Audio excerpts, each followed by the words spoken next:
Well of tales কোনো রকম কুসংস্কার, তন্ত্রমন্ত্র, ঝাড়ফুঁক, উইচক্রাফট, ভুডুইজম বা কোনো রকমের কোনো ওকাল্টে বিশ্বাস করে না বা সেগুলিকে প্রমোটও করে না। কাহিনীর স্রষ্টা গল্পের আবহ তৈরি করার জন্য এই সমস্ত উপাদানগুলি অনেক ক্ষেত্রে ব্যবহার করে থাকেন। সাহিত্য যেমন বাস্তবের প্রতিফলন, ঠিক তেমনি কল্পনার ভাঙা গড়ার আঙিনাও বটে। তাই সেখানে এই সমস্ত উপাদান অনেক সময়ই বিশেষ গুরুত্ব পায়। ভেল অফ টেলসে আজ অ্যালজেরনন ব্ল্যাকউডের কাহিনী Smith an episode in a lodging house অবলম্বনে আমাদের গল্প লজিং হাউস। গল্পের অনুবাদ এবং অডিও রূপ Swagata Saha Bhowmik.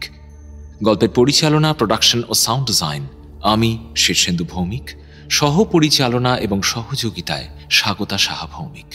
Poster design divine comedy. তাহলে শুনতে থাকুন অ্যালজেরনন ব্ল্যাকউডের কলমে আমাদের আজকের নিবেদন লজিং হাউস।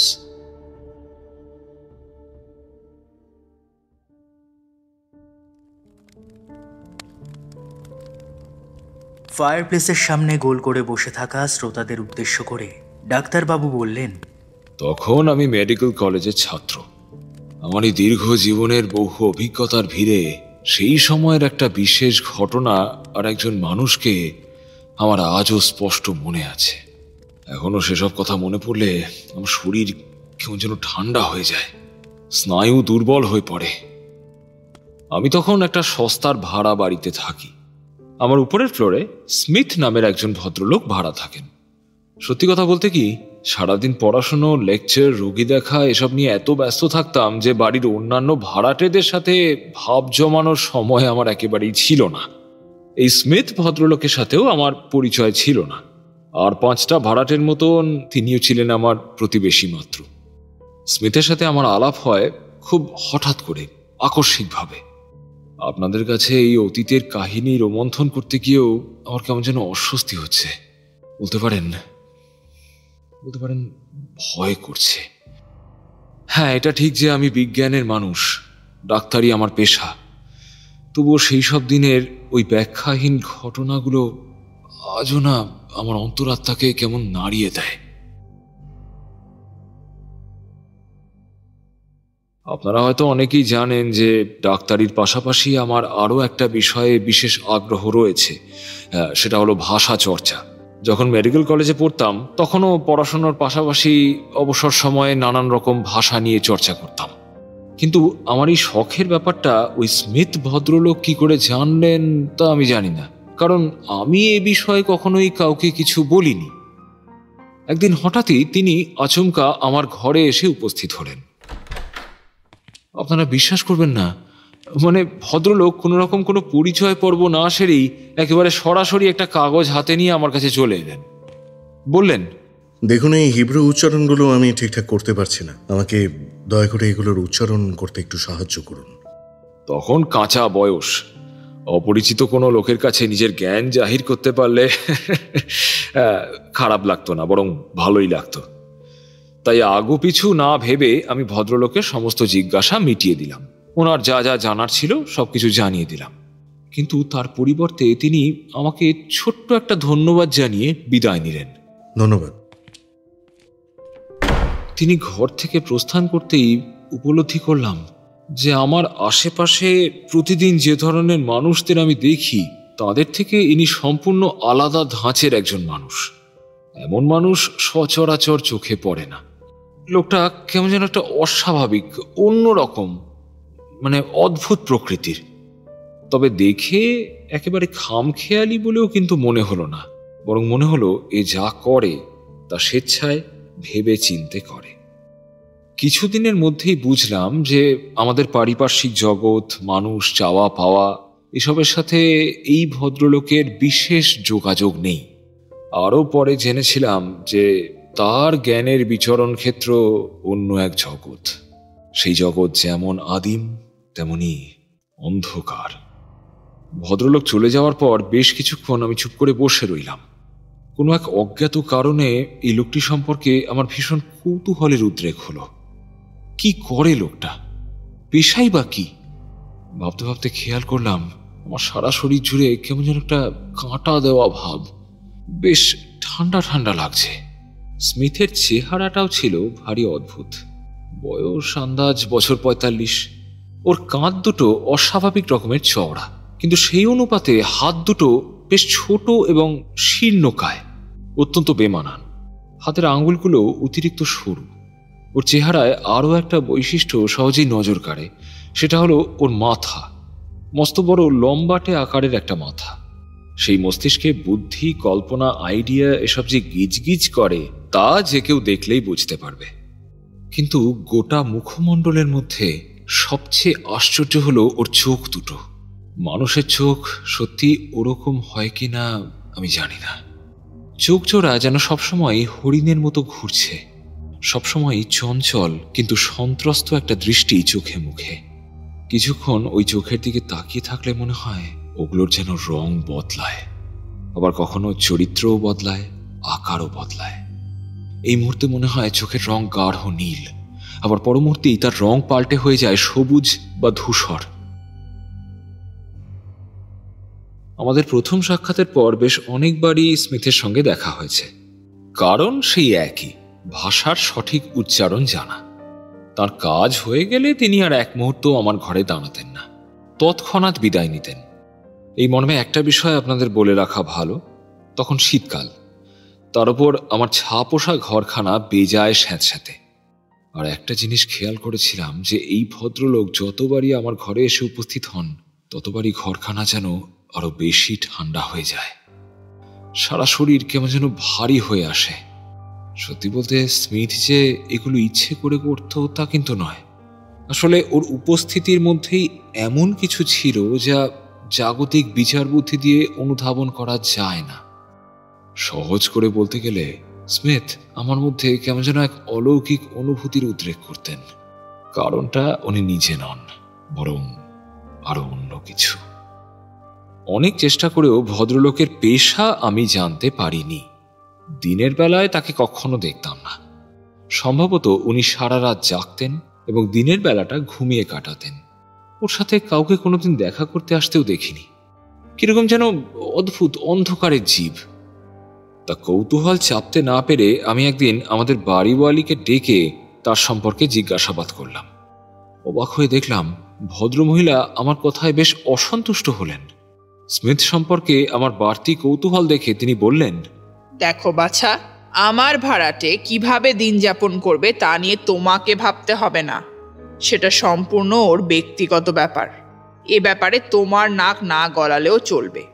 মিস্টার স্মিথ কতদিন ধরে আমার বাড়িতে থাকে তুমি জানো? তুমি এ বাড়িতে আসার অনেক দিন আগে থেকে। কই, আমাদের তো কোনোদিন কোনো অসুবিধায় ফেলেনিও। তোমার এত কিসে? আপনারা বুঝতেই পারছেন যে স্মিথ সম্পর্কে আমার অহেতুক কৌতূহল বাড়িওয়ালি কোনোভাবেই বরদাস্ত করলেন না। তাই আমিও আর কোনো অযাচিত প্রশ্ন করার থেকে নিজেকে বিরত করলাম। এরপর অবশ্য ওই লোক সম্পর্কে বেশি মাথা ঘামানোর সময় আমারও ছিল না, কারণ ঘাড়ের ওপর এসে পড়ল পরীক্ষা। মেডিকেলের ছাত্র, সুবিশাল সিলেবাস, আমার আর দম ফেলার অবকাশ রইল না। তাছাড়া স্মিথ বেশ অনেকদিন হয়ে গেল যখন তখন আর আমার ঘরে এসে হাজির হন না। কিন্তু এই সময়টায় আর্থিক অসঙ্গতির কারণে আমি এক প্রকার নিরুপায় হয়েই আমার ওই ঘরটা ছেড়ে দিতে বাধ্য হলাম। ছাদের ঠিক নিচে একটা খালি ঘর ছিল, সেই ঘরের ভাড়া অনেক কম। অগত্যা খরচা বাঁচাতে নিজের ঘর ছেড়ে আমি উঠে গেলাম সেই ঘরটায়। উপরতলার এই ঘরখানা আরও সাধারণ এবং আয়তনেও খুব ছোট, কিন্তু কি করব, উপায় তো নেই। একটা গুরুত্বপূর্ণ বিষয় আপনাদের বলার দরকার। আমার এই নতুন ঘরে পৌঁছতে গেলে স্মিথের ঘরটা পেরিয়ে তবে আসতে হয়। ওর ঘর পার হলে 2-3 ধাপ সিঁড়ি, সেটা বেয়ে উঠলে তারপরে আমার ঘর। সেই সময় আমি 4th ইয়ারের ছাত্র, আর 4th ইয়ারের ছাত্রদের প্রায়শই রাতে ডিউটি থাকে, বিশেষ করে ডেলিভারি বা প্রসবের কেস এলে ডাক পড়ে। ফলত আমি মাঝে মাঝেই মাঝরাতে কিংবা গভীর রাতে বাড়ি ফিরতাম। আমার এখনো মনে আছে, একদিন তখন ঘড়িতে আন্দাজ রাত 2টো বাজে। ক্লান্ত শরীরে সবে মাত্র হসপিটাল সেরে বাড়ি ফিরেছি। সিঁড়ি বেয়ে যখন ওপরে উঠছি তখন খেয়াল করলাম প্যাসেজ জুড়ে একটা অদ্ভুত মিষ্টি গন্ধ যেন চারপাশে ছেয়ে রয়েছে। গন্ধটা অনেকটা কোনো উৎকৃষ্ট মানের ধূপকাঠির গন্ধের মতন। আমি বেশ অবাক হলাম। মিস্টার স্মিথের ঘর একপাশে ফেলে যখন আমার ঘরের দিকে সিঁড়িতে উঠতে যাব, তখন আমি হঠাৎ থমকে দাঁড়ালাম। কি হলো?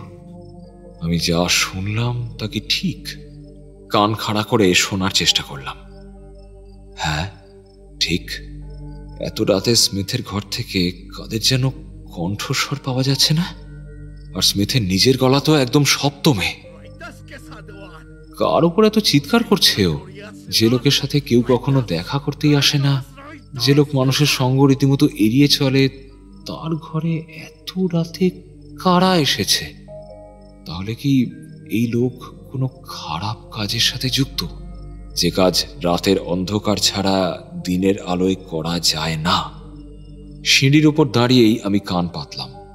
ভারী অদ্ভুত তো, স্মিথ এত চিৎকার করে কথা বলছেন, অথচ তার বলা কোনো কথার অর্থই আমার ঠিক বোধগম্য হচ্ছে না। বুঝলাম স্মিথ কোনো অজানা ভাষায় কথা বলছেন। এই ভাষা আমি জানি না। পৃথিবীর বিভিন্ন ভাষা নিয়ে নিয়মিত চর্চা করলেও এই ভাষা আমার সম্পূর্ণ অজানা। খেয়াল করলাম ঘরের দরজার সামনেটায় কেউ যেন হেঁটে বেড়াচ্ছে, আর সেই ব্যক্তির ক্ষীণ নিচু কণ্ঠস্বরও মাঝে মাঝে শোনা যাচ্ছে। অন্যদিকে স্মিথের কথা বলার কোনো অন্ত নেই। তার গলার স্বর কখনো উঁচুতে উঠছে, আবার কখনো নামছে একেবারে নিচুতে। কিছুক্ষণ শুনলে কেমন যেন ঘোর লেগে যায়, মনে হয় কানে যেন তালা লেগে এলো। খানিকক্ষণ এভাবে চলার পর একটা প্রচন্ড শব্দে আমি চমকে উঠলাম। বুঝলাম কেউ একজন দেওয়ালে কিংবা কোনো ফার্নিচারের উপর এসে ছিটকে পড়ল। আমি নিঃশ্বাস বন্ধ করে ব্যাপারটা বোঝার চেষ্টা করলাম। কেন জানি না আমার মন বলছিল স্মিথ কোনো একটা ঘোরতর বিপদে আছেন, এই মুহূর্তে আমার ওকে সাহায্য করা উচিত। এই ভেবে ওর ঘরে টোকা দিতে যাব, ঠিক এমন সময় এমন একটা ঘটনা ঘটল যার জন্য আমি একেবারেই প্রস্তুত ছিলাম না। আমার ঠিক পিছনে কানের কাছে, বলা ভালো কানের ভেতরে, যেন একটা কণ্ঠস্বর শুনতে পেলাম। ফিসফিসে ধ্বনিতে কেউ যেন বলে উঠল, তুমি যা ভাবছো তা করার দুঃসাহস কিন্তু দেখিও না। আমাকে কোনোভাবেই তুমি সাহায্য করতে পারবে না, তাই তাড়াতাড়ি নিজের ঘরে ফিরে যাও, সেইখানেই তুমি নিরাপদে থাকবে। আমি ছিটকে পেছনে ঘুরলাম, কিন্তু কই কেউ নেই তো আমার পেছনে। কাউকে দেখতে পেলাম না। একটা প্রচন্ড ভয় আমাকে গ্রাস করলো, আর এক মুহূর্ত সেখানে দাঁড়িয়ে না থেকে তড়িঘড়ি ছুটে এসে নিজের ঘরে ঢুকে দরজা বন্ধ করে দিলাম।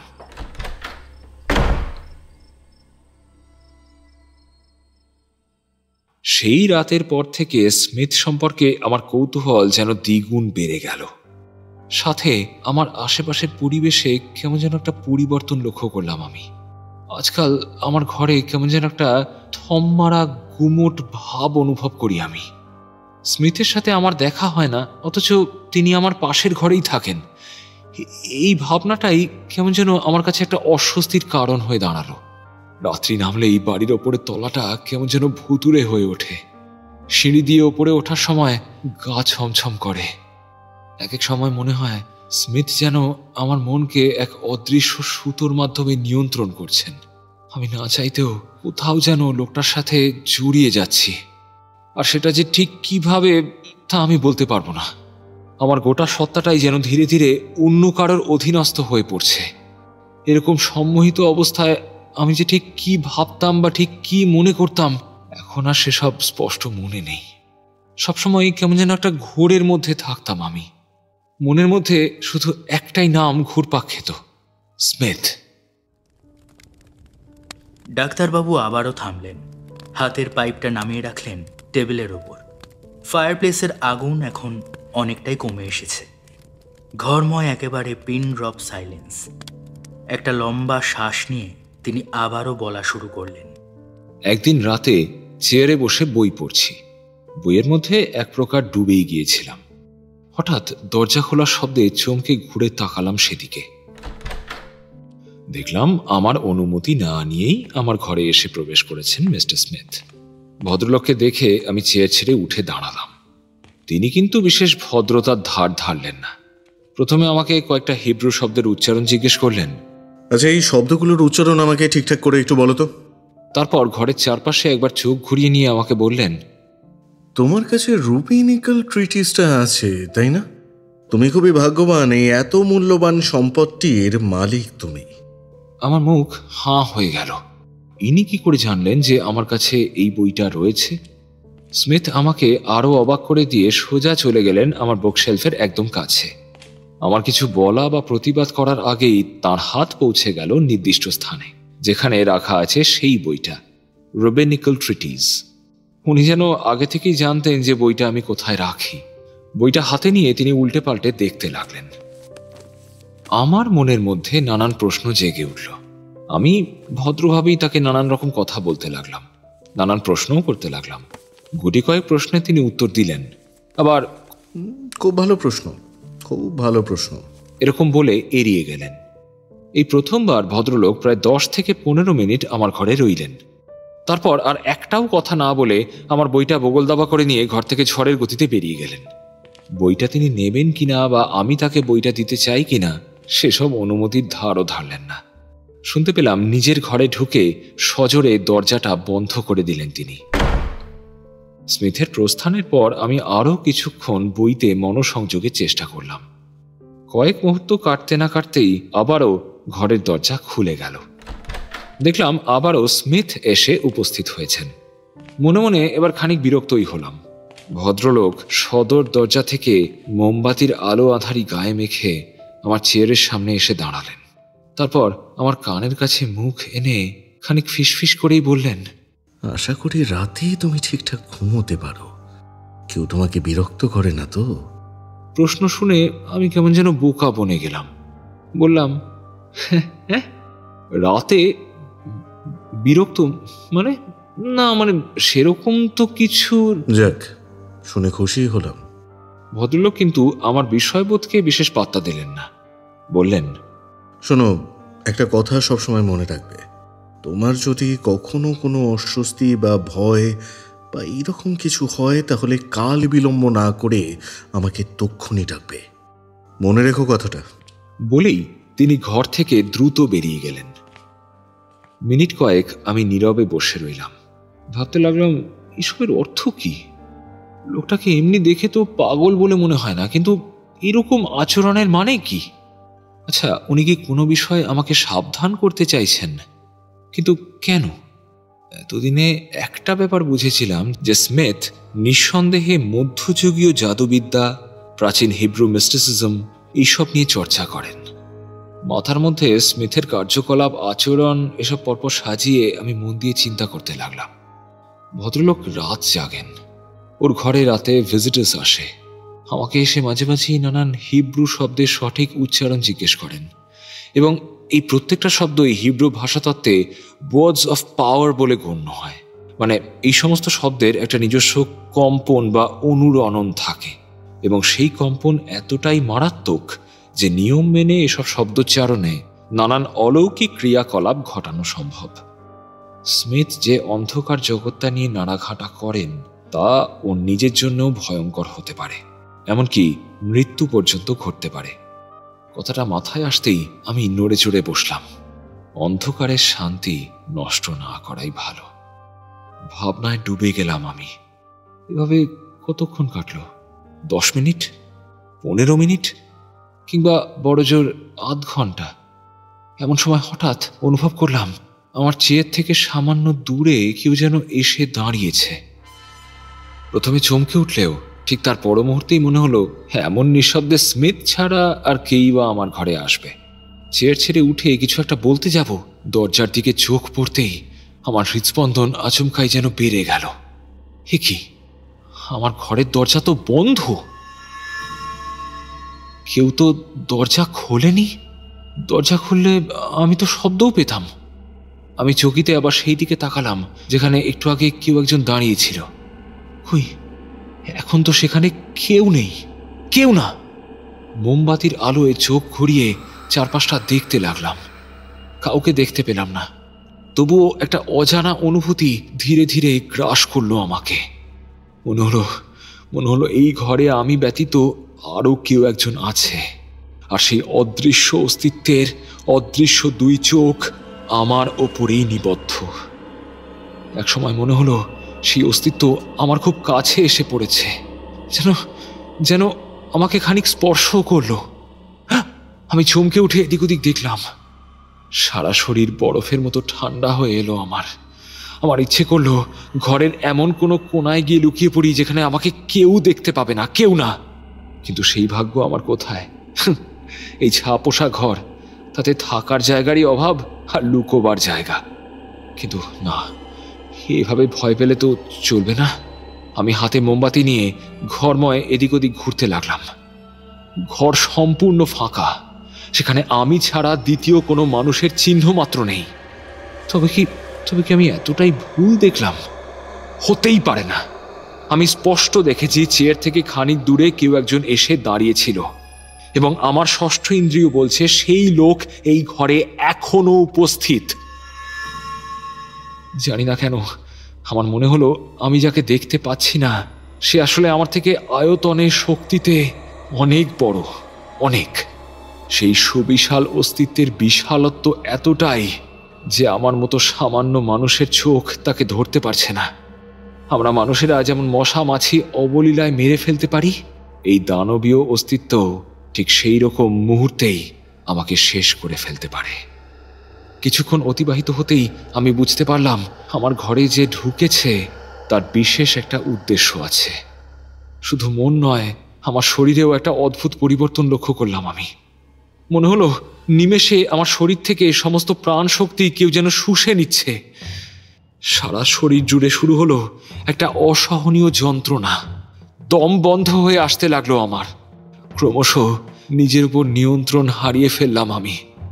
দু চোখের পাতা বুঝে এলো আমার। আমি মাটিতে লুটিয়ে পড়লাম। তখনও কিন্তু আমি জ্ঞান হারাইনি। এমন সময় কানে এলো অদূরেই কেউ যেন সজোরে দরজা খুলল। বুঝলাম স্মিথের ঘরের দরজা খোলার শব্দ এটা। পর মুহূর্তেই কানে এলো সিঁড়ির দিক থেকে ভেসে আসছে স্মিথের রাগত কণ্ঠস্বর। তিনি সেই দুর্বোধ্য ভাষায় চিৎকার করছেন, যেন কাউকে তিরস্কার করছেন। আর এরপরেই আমার শরীরটা আচমকাই যেন হালকা হয়ে গেল। হৃদযন্ত্র যেন পুনরায় তার হারানো গতি ফিরে পেল। স্বস্তির নিঃশ্বাস ফেললাম আমি। পুরোপুরিভাবে স্বাভাবিক অবস্থায় ফিরতে আরো বেশ কিছুক্ষণ সময় লাগলো আমার। ধীরে ধীরে মেঝেতে উঠে বসলাম আমি। নাড়ি পরীক্ষা করে দেখলাম নাড়ির গতি খুবই ক্ষীণ। ব্যাখ্যাহীন, অর্থহীন এই সমস্ত ঘটনায় সম্পূর্ণ বিহ্বল অবস্থায় একইভাবে বসে রইলাম আমি। নিশ্চিত মৃত্যু যে আমার কান ঘেঁষে বেরিয়ে গেল তা বেশ টের পেলাম। ডাক্তারবাবু চেয়ার ছেড়ে উঠে পড়লেন। তারপর দুপা এগিয়ে গেলেন নিভন্ত ফায়ারপ্লেসের দিকে। আমরা কেউই তাঁর মুখের অভিব্যক্তি দেখতে পাচ্ছি না। শ্রোতাদের মধ্যে থেকেই এক মহিলা বলে উঠলেন, তারপর? ডাক্তারবাবু দীর্ঘশ্বাস ফেললেন, বললেন, আমার স্নায়বিক হাল কি হয়েছিল সে বিষয়ে আর বিস্তারিত কিছু বলছি না। আসল ঘটনায় আসি। সেদিন রাতের দুঃস্বপ্ন ওখানেই শেষ নয়, কিন্তু নিজেকে সামলে আমি বিছানায় এসে শুয়ে পড়েছিলাম। চোখটা লেগেও এসেছিল, কিন্তু রাত 3টে নাগাদ আবারও শুরু হলো দুঃস্বপ্নের দ্বিতীয় অধ্যায়। হঠাৎ একজোড়া পায়ের শব্দে ঘুমটা ভেঙে গেল, আর তারপরেই শব্দের পর শব্দ। কেউ যেন আমার বুকশেলফের উপর থেকে বইগুলো বার করে ধূপধাপ করে নিচে ফেলছে। ছিটকে খাটের উপর উঠে বসলাম আমি। অন্ধকারেই চিৎকার করে ডেকে উঠলাম, কে কে? এরকম প্র্যাকটিক্যাল জোকের মানেটা কি? অসভ্যতার কিন্তু একটা সীমা থাকে। বলতে বলতেই আমি মোমবাতি জ্বালালাম। মোমের আলোয় চারপাশটা উজ্জ্বল হতেই দেখলাম মেঝেতে কার্পেটের উপর ছড়িয়ে রয়েছে আমার সমস্ত বই। এক ঝটকায় তাকালাম ঘরের দরজার দিকে। দরজা আগের মতোই ভেতর থেকে বন্ধ।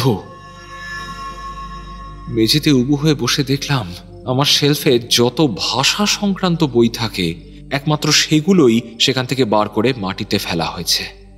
সাধারণত এই সমস্ত বইগুলোর উপরেই স্মিথের আগ্রহ আমি লক্ষ্য করেছি, কিন্তু স্মিথ তো আমার ঘরে আসেননি। দরজা তো বন্ধ। মেঝে থেকে বইগুলো তুলে যথাস্থানে রাখতে যাব, ঠিক এমন সময় স্থানু হয়ে গেলাম আমি। দেখলাম বুকশেলফের খানিক দূরে দণ্ডায়মান এক বিশাল ছায়ামূর্তি, আর সেই ছায়ামূর্তির মাথাটা আর যাই হোক মানুষের মাথার মতো একেবারেই নয়। নিজের অজান্তেই মোমবাতিটা খানিক উঁচিয়ে ধরলাম আমি, আর তাতেই কোথায় যেন অন্তর্হিত হয়ে গেল সেই ছায়া। ভয়ে গলা শুকিয়ে কাঠ হয়ে এলো আমার। স্মিথের করা প্রশ্নটা মনের মধ্যে ঘুরপাক খেতে লাগলো। আশা করি রাতে তুমি ঠিকঠাক ঘুমোতে পারো, কেউ তোমাকে বিরক্ত করে না তো? অর্থাৎ স্মিথ আগে থেকেই জানতেন যে আমার সাথে এমন কিছু হতে পারে, কিন্তু তা কি করে সম্ভব? তার মানে কি স্মিথ এমন কিছু নিয়ে কারবার করেন যার প্রভাব আমার ওপর পড়ছে? কিন্তু কেন? হতে পারে আমি তাকে নানান সময় নানান ওয়ার্ডস অফ পাওয়ারের উচ্চারণ শিখিয়েছি বা শিখতে সাহায্য করেছি। হতে পারে আমি তাকে প্রাচীন ভাষা গ্রন্থ দিয়েছি বলে, অথবা হতে পারে আমি তার পাশের ঘরেই থাকি বলে। পাগল পাগল লাগলো আমার। কি করব আমি এখন? এমন অসহায় আগে কোনোদিন লাগেনি আমার। ঠিক এমন সময় ঘরের দরজায় টোকা পড়ল। দরজা খোলো, দরজা খোলো, দরজা খোলো, আমি স্মিথ, আমাকে ভেতরে আসতে দাও, দরজা খোলো। চেনা কণ্ঠস্বর শুনে খানিক বল পেলাম আমি। তড়িঘড়ি দরজা খুলে দিলাম। স্মিথকে দেখে তো আমার চক্ষু চড়ক গাছ। এত রাতে তার পরনে একেবারে ধোপদুরস্ত পোশাক, কিন্তু সারা মুখ ম্লান ফ্যাকাশে। চোখের দৃষ্টি এতটাই অস্থির যেন মনে হলো তার মনের মধ্যে রীতিমতো একটা যুদ্ধ চলছে। তিনি ঘরে ঢুকেই দরজা বন্ধ করে দিলেন। আমি কিছু বলতে পারলাম না, ফ্যালফ্যাল করে তার দিকে চেয়ে রইলাম। তিনি বললেন, তোমাকে বলেছিলাম আমাকে ডাকতে, সেই মুহূর্তেই আমাকে ডাকুনি কেন? জানো এর ফল কতটা মারাত্মক হতে পারত? তিনি যেন সবটাই জানেন। এতক্ষণ আমার এই ঘরে কি ঘটেছে তার সম্পর্কে যেন তিনি সম্পূর্ণ অবগত। আমি বিড়বিড় করে বলার চেষ্টা করলাম, বোধহয় দুঃস্বপ্ন। দুঃস্বপ্ন? মূর্খ, মূর্খ! আমি চুপ করে রইলাম। তিনি ঠান্ডা গলায় বললেন, দেখো, বেশি সাহস দেখিও না। তোমার এই অপ্রতিরোধ্য সাহস ওদেরকে আরো এখানে টেনে আনবে। নিজেকে ওদের কাছে আকর্ষণের কারণ করে তুলো না। আর এইভাবে চলতে থাকলে তোমাকে বা আমাকে একজনকে এই বাড়ি ছাড়তেই হবে। স্মিথের কথার অর্থ আমি বুঝলাম না, বুঝতে পারলাম না ওরা কারা। এক দৃষ্টে চেয়ে রইলাম তার মুখের দিকে। গলা খানিক নরম করে তিনি অনুরোধের সুরে আমাকে বললেন, কথা দাও ভাই, আজ তুমি যা প্রত্যক্ষ করেছ তা যদি আবার করো তবে সঙ্গে সঙ্গে আমাকে ডাকবে। কথাটা বলেই আমার উত্তরের অপেক্ষা না করে তিনি সারা ঘরময় ঘুরতে লাগলেন। বিড়বিড় করে মন্ত্র পড়তে পড়তে দুহাতে নানান চিহ্ন বাতাসে যেন আঁকতে লাগলেন তিনি। মনে হলো যেন তিনি কোনো ধর্মীয় ক্রিয়া করছেন। শেষমেশ দরজার কাছে এসে থামলেন তিনি। তারপর আর একবারও আমার দিকে না তাকিয়ে দরজা খুলে ঘর থেকে বেরিয়ে গেলেন। আমিও তড়িঘড়ি দরজায় ছিটকিনি লাগিয়ে দিলাম। এর পরের সপ্তাহ দুয়েক বেশ নির্ঝঞ্ঝাটেই কাটল। এখনো মনে আছে, সেদিন সারাদিন কলেজ করে আমার আবার রাতে হসপিটালে ডিউটি ছিল। বাড়ি ফিরতে ফিরতে রাত প্রায় 2:30-3টে বেজে গেল। পরপর অনেকগুলো প্রসবের কেস হ্যান্ডেল করেছি। তার মধ্যে শেষের কেসটা ভীষণ জটিল ছিল, কিন্তু ঈশ্বর সহায় যে মা সন্তান দুজনকেই আমি বাঁচাতে পেরেছি। মনে মনে এসব নিয়েই ভাবছিলাম। তাই সিঁড়ি দিয়ে ওঠার সময় স্মিথের ঘরের দিকে দৃষ্টিপাত বা কর্ণপাত কোনোটাই করলাম না। সিঁড়ির ল্যান্ডিংয়ে এখনো গ্যাস বাতিটা জ্বলছে। স্কাইলাইটের মধ্যে দিয়ে দেখা যাচ্ছে বাইরের ধূসর আকাশ। সেখানে মিটমিট করে জ্বলছে গুটি কয়েক নক্ষত্র। সারা বাড়ি জুড়ে চেপে বসেছে একটা নিদারুণ নৈশব্দ। কিন্তু কোত্থেকে যেন একটা বাতাসের শব্দ কানে আসছে। বাইরে থেকেই তো এলাম, কিন্তু কোনো ঝোড়ো বাতাস তো লক্ষ্য করলাম না। তবে আমি থমকে দাঁড়ালাম। কি হলো ব্যাপারটা? মনে হলো উপরে সিঁড়ি জুড়ে যেন একতাল বাতাস ঘুরে বেড়াচ্ছে। সেই বাতাস একবার ছাদের দিকে উঠে যাচ্ছে, তারপর আবার নিচের দিকে নেমে আসছে। বাড়ির এই অংশের অনেক ঘটনায় যে যুক্তি দিয়ে বিচার করা যায় না তা আমি আগেই বুঝেছিলাম। তাই আর এক মুহূর্ত বিলম্ব না করে তড়িঘড়ি দরজার তালা খুলতে লাগলাম। আর ঠিক তখনই আমার হাতটা কেঁপে গেল। একটা চেনা কণ্ঠস্বর এসে প্রবেশ করলো আমার কানে। মরিয়া হয়ে সেই কণ্ঠস্বর যেন আমার কাছে সাহায্য চাইছে। Help, help, please help me, please help me. আমি আর একটু দেরি না করে ঘরের দরজাটা খুললাম। যাই হয়ে যাক না কেন, ওই ডাকে আমি কিছুতেই সাড়া দেব না। মনে হলো সিঁড়ির উপরে সেই পাক খাওয়া হাওয়াটাই যেন স্মিথের কণ্ঠস্বর অনুকরণ করে আমার কাছে সাহায্য চাইছে। আমি জানি এ আমার মনের ভ্রম ছাড়া আর কিচ্ছু নয়, তাই সাড়া দেওয়ার কোনো প্রশ্নই ওঠে না। আমি তাড়াহুড়ো করে আমার পড়ার টেবিলের কাছে এসে মোমবাতিটা ধরাতে গেলাম, কিন্তু সেই মুহূর্তেই আবারও শুনতে পেলাম স্মিথের কণ্ঠস্বর, হেল্প, হেল্প, হেল্প। এবারের আরতিটা যেন আরো জোরালো। আমি দু হাতে আমার কান বন্ধ করে নিলাম।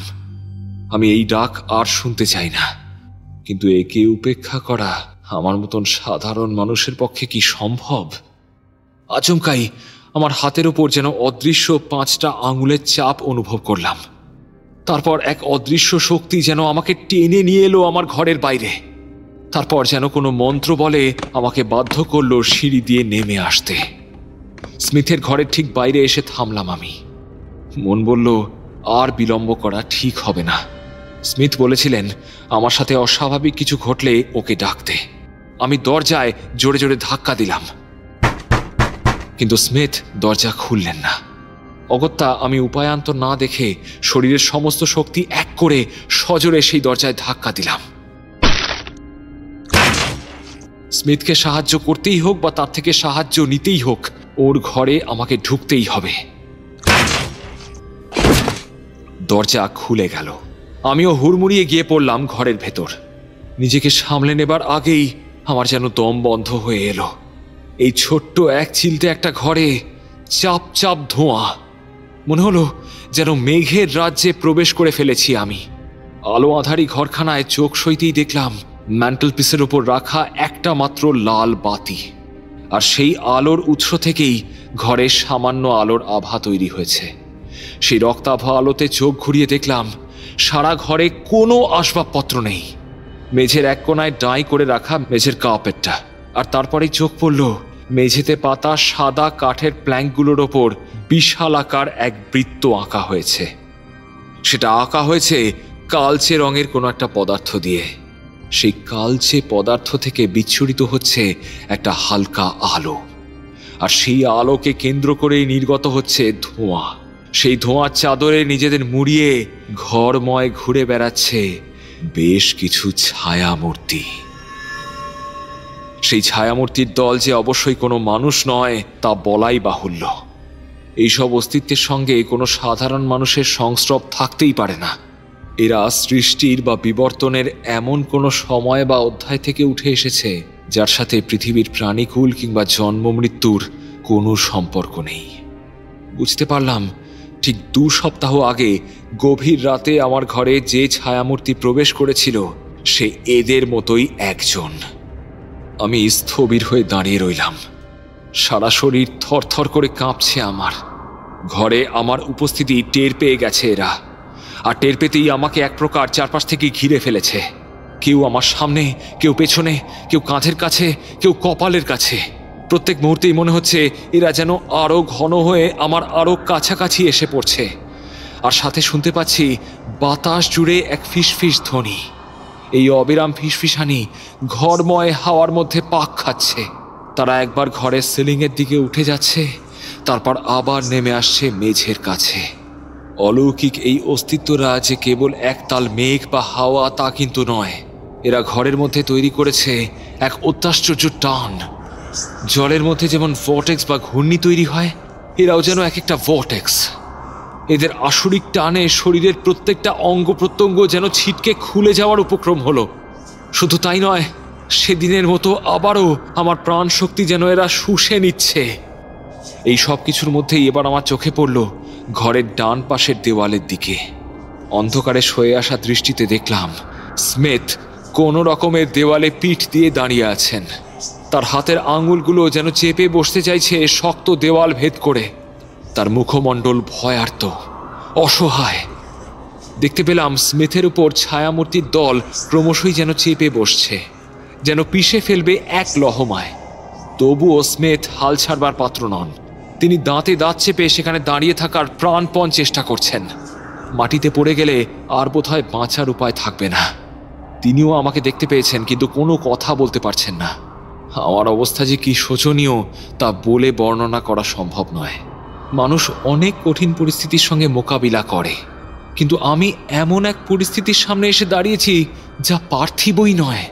পৈশাচিক অস্তিত্বের সাথে মোকাবিলা করার অস্ত্র বা পথ কোনোটাই আমার জানা নেই। নিজেকে যেন সদ্যজাত এক শিশুর মতো অসহায় মনে হচ্ছে আমার। এমন সময় স্মিথের কণ্ঠস্বর কানে এলো। চমকে উঠলাম। তিনি বলছেন, help me back quick into the circle. এক্ষুনি আমাকে ওই বৃত্তের মাঝে পৌঁছতে সাহায্য করো, প্লিজ হেল্প মি। স্মিথের কণ্ঠস্বরে যেন খানিক বল পেলাম আমি। কিন্তু এই অতি মানবীয় অস্তিত্বের ভিড় ঠেলে কিভাবে স্মিথকে ওই বৃত্ত পর্যন্ত নিয়ে আসবো তা বুঝে উঠতে পারলাম না। তারপর আগুপিছু কিছু না ভেবে চোখের পলকে আমি ছিটকে গিয়ে স্মিথের হাত চেপে ধরলাম। আর সাথে সাথেই ঘরময় ঘুরতে থাকা ছায়ামূর্তিরা তড়িৎ বেগে নেমে এলো আমাদের লক্ষ্য করে।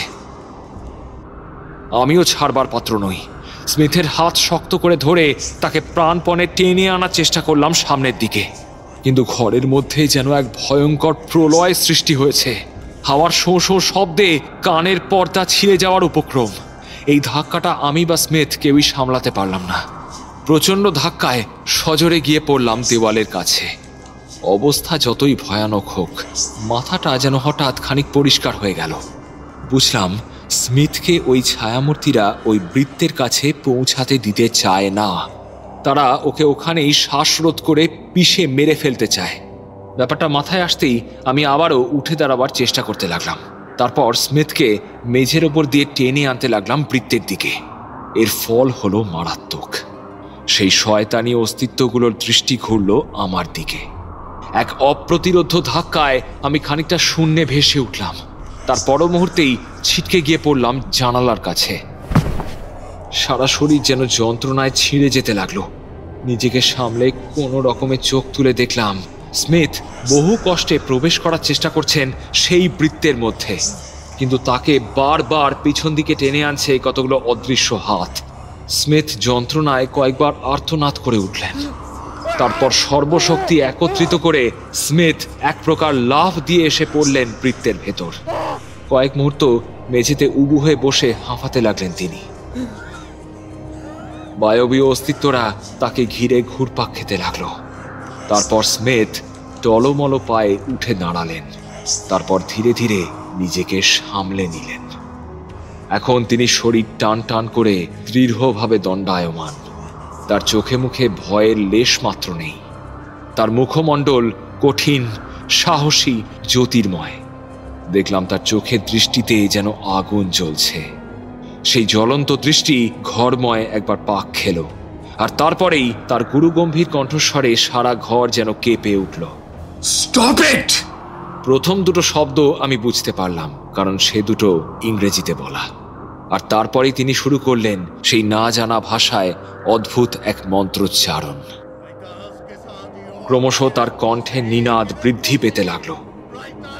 এটা কি আদৌ কোনো ভাষা, নাকি শুধুমাত্র শব্দের অনুরণনের খেলা মাত্র? স্মিথের বুক কাঁপানো কণ্ঠস্বরে চারপাশে একটা অদ্ভুত পরিবর্তন খেয়াল করলাম আমি। যে ঘরে এতক্ষণ প্রলয় লীলা চলছিল, সেই প্রলয়ঙ্কারী অস্তিত্বের দল যেন হঠাৎই দিশেহারা হয়ে পড়ল। তারা যেন যন্ত্রণায় ছটফট করে ঘরময় দাপাদাপি করতে লাগলো। অদ্ভুত সব শব্দ হচ্ছে। মনে হচ্ছে কখনো তারা এলোপাথারি দৌড়ে বেড়াচ্ছে ঘর জুড়ে, আবার কখনো যেন ভূমিকম্পের মতো একটা কম্পন, ট্র্যাপিডেশন। আর তারপরেই ধীরে ধীরে এদের উন্মত্ত আচরণ শান্ত হয়ে এলো। ঝপ করে সন্ধে নামার মতো ঘরের মধ্যে যেন নেমে এলো অপার নিস্তব্ধতা। এখন আর বাতাসে কোনো ফিসফিস ধ্বনি নেই। ঘরের মাঝে অঙ্কিত বৃত্তের রেখা বরাবর যে আলো নির্গত হচ্ছিল তা এখন বেশ কয়েক গুণ উজ্জ্বল হয়ে উঠেছে। সেই আলো এসে পড়েছে স্মিথের সর্বাঙ্গে। সেই আলোতে স্মিথকে এখন আর কোনো মানুষ বলে মনে হচ্ছে না। মনে হচ্ছে তিনি যেন প্রাচীন কোনো দেবতা। তার অদম্য কণ্ঠের ধ্বনিতে আর জাদু শক্তির ক্ষমতায় এক অত্যাশ্চর্য শব্দ তরঙ্গ তৈরি করে তিনি যেন এই রাক্ষসে অস্তিত্বদের বশে এনে ফেলেছেন। যে ঘরখানা এতক্ষণ নরকের এক টুকরো প্রতিচ্ছবি বলে মনে হচ্ছিল, সেই ঘর যেন আবারও এক ছাপোষা সাধারণ মানুষের বাসস্থান হয়ে উঠল। আমার বুকের ভেতর থেকে একটা ভারী পাথর যেন নেমে গেল। শ্বাস প্রশ্বাস স্বাভাবিক হয়ে এলো। বিক্ষিপ্ত অস্থির মনকে যখন এক সূত্রে বাঁধার চেষ্টা করছি, ঠিক সেই মুহূর্তে এক আর্তনাদে চমকে উঠলাম আমি। বিস্মিত হয়ে দেখলাম স্মিথ আচমকাই বৃত্তের বাইরে ঝাঁপ দিলেন। তার দেহটা যেন মাটিতে পড়ার আগেই শূন্যে ছিটকে উঠল। কয়েক মুহূর্ত কিংকর্তব্য বিমূঢ় হয়ে দাঁড়িয়ে রইলাম আমি। দেখলাম স্মিথকে যেন কেউ শক্ত করে চেপে ধরে রেখেছে হাওয়ার মধ্যে। তিনি ছটফট করছেন মাটিতে নামার জন্য। কিছুক্ষণ পর সজোরে মাটিতে আছড়ে পড়লেন তিনি। তার মাথার পেছন দিকটা সজোরে ঢুকে গেল মেঝের মধ্যে। আমি এগোলাম তাকে সাহায্য করার জন্য, কিন্তু পারলাম না। অনুভব করলাম স্মিথকে লক্ষ্য করে এক বিশাল অদৃশ্য অস্তিত্ব যেন মেঝেতে নেমে এসেছে। স্মিথ কিন্তু দমবার পাত্র নন। তার মাথা থেকে ঝরঝর করে রক্ত বেরোচ্ছে, তবুও তিনি লড়তে লাগলেন। কিছুক্ষণের মধ্যেই তার বজ্রমুষ্টিতে ধরা পড়ল এক প্রকাণ্ড দানব। চলতে লাগলো স্মিথ আর সেই অস্তিত্বের সংঘাত। স্মিথ মেঝের ওপর একবার গড়িয়ে এদিক যাচ্ছেন, আরেকবার ওদিক। খানিক শূন্যে লাফিয়ে উঠছেন, আবারও মেঝেতে আছড়ে পড়ছেন। আমার মন ক্রমশ দুর্বল থেকে দুর্বলতর হয়ে এলো। আর বুঝি শেষ রক্ষা হবে না। এর অর্থ একটাই, মৃত্যু। স্মিথ আর আমার দুজনেরই মৃত্যু। আমি কোনো মতে দেওয়ালে পিঠ ঠেকিয়ে দাঁড়িয়ে রইলাম। বারবার আছাড় খেতে খেতে ভদ্রলোকের সারা শরীর জুড়ে তৈরি হচ্ছে অজস্র গভীর ক্ষতচিহ্ন। এই যুদ্ধ আর কতক্ষণ? এর কি কোনো শেষ নেই? কি ভয়ঙ্কর সেই দৃশ্য! আমি কেবল একজনকেই দেখতে পাচ্ছি, যার দেহ ক্রমশ রক্তাক্ত হয়ে উঠছে। শেষমেশ আচমকাই স্মিথ তাঁর দু হাত শূন্যে প্রসারিত করলেন। তাঁর মুখে এক অদ্ভুত পরিতৃপ্তির হাসি। তিনি যেন বিড়বিড় করে কিসব মন্ত্র বলছেন, তবে তাঁর কণ্ঠস্বর ম্লান, ক্লান্ত। তিনি চোখ বন্ধ করলেন। তাঁর ঠোঁটের কোণের হাসি আরো চওড়া হলো। বুঝলাম এ হাসি জয়ের হাসি। দম বন্ধ করে আমি প্রত্যক্ষ করলাম এক অভাবনীয় দৃশ্য। ঘরের মধ্যে জমে থাকা বাতাস আচমকাই যেন ঘন হয়ে এলো। আর তারপরেই সেই প্রকাণ্ড ছায়ামূর্তিকে আবারও দেখতে পেলাম সেই ঘনীভূত বাতাসে। সেই ছায়ামূর্তি যেন আলোর বেগে ছুটে গেল জানালার দিকে, আর তারপর সজোরে জানালার কাঁচ ভেঙে ঘরের বাইরে বেরিয়ে গেল সে। তারপর চিরতরে মিলিয়ে গেল ভোর রাতের অন্ধকারে।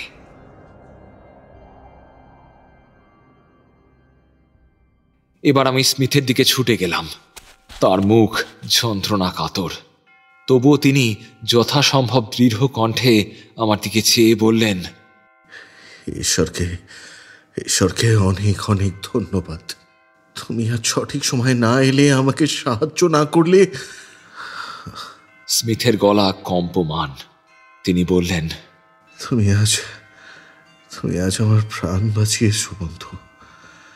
You saved my life, friend. Thank you, brother. Thank you. আমি ওকে ঘরে রেখে নিজের ঘরে ফিরে এলাম। তারপর ফার্স্ট এইডের বাক্স নিয়ে আবারও ফিরে গেলাম ওর ঘরে। ওর ক্ষত পরিষ্কার করে ওষুধ লাগিয়ে দিলাম। তারপর বললাম, আপনাকে একটা ইঞ্জেকশন দিচ্ছি, আজকে ঘুমিয়ে পড়ুন।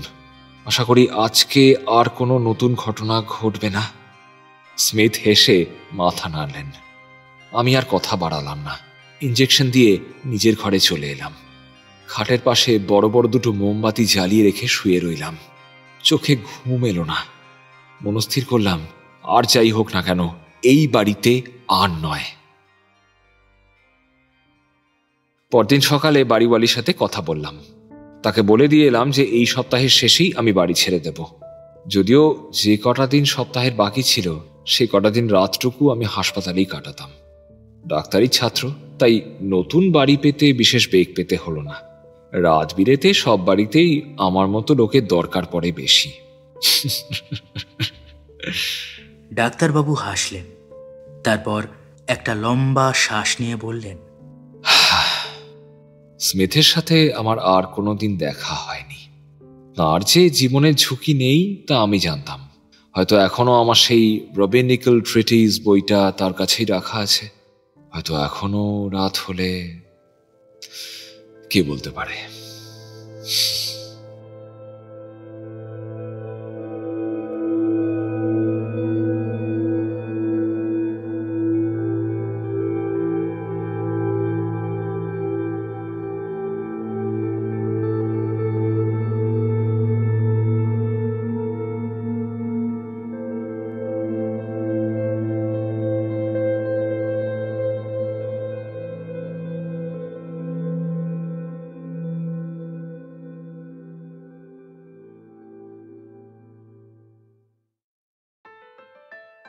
শেষ হলো আমাদের আজকের কাহিনী লজিং হাউস। মূল কাহিনী Smith an episode in a lodging house. গল্প রচনায় অ্যালজেরন ব্ল্যাকউড। গল্পের অনুবাদ এবং অডিও রূপ স্বাগতা সাহা ভৌমিক। গল্পের পরিচালনা, প্রোডাকশন ও সাউন্ড ডিজাইন আমি শীর্ষেন্দু ভৌমিক। সহ পরিচালনা এবং সহযোগিতায় Swagata Saha Bhowmik. Poster design divine comedy. গল্পের কথক প্রভাকর। ডাক্তারের চরিত্রে আমি শীর্ষেন্দু, স্মিথের চরিত্রে শুভদীপ এবং বাড়িওয়ালির চরিত্রে স্বাগতা। আমাদের আজকের উদ্যোগে আমরা পাশে পেয়েছি the Bong story circle audio story channel থেকে শুভদীপ নাথ এবং হরতনের গোলাম অডিও স্টোরি চ্যানেল থেকে প্রভাকর কুণ্ডুকে। তাদের বিশেষ ধন্যবাদ জানাই এই উদ্যোগে আমাদের পাশে থাকার জন্য। আমাদের আজকের গল্পটি আপনাদের কেমন লাগলো তা অবশ্যই আমাদের জানাতে ভুলবেন না। যদি গল্পটি আপনার ভালো লেগে থাকে তাহলে প্লিজ লাইক করুন, শেয়ার করুন। আর যদি আজ আপনি আমাদের এই চ্যানেলে প্রথমবার এসে থাকেন তাহলে প্লিজ সাবস্ক্রাইব করুন। আমরা খুব শীঘ্রই আবারও ফিরে আসব আমাদের পরবর্তী গল্প নিয়ে। ভালো থাকবেন।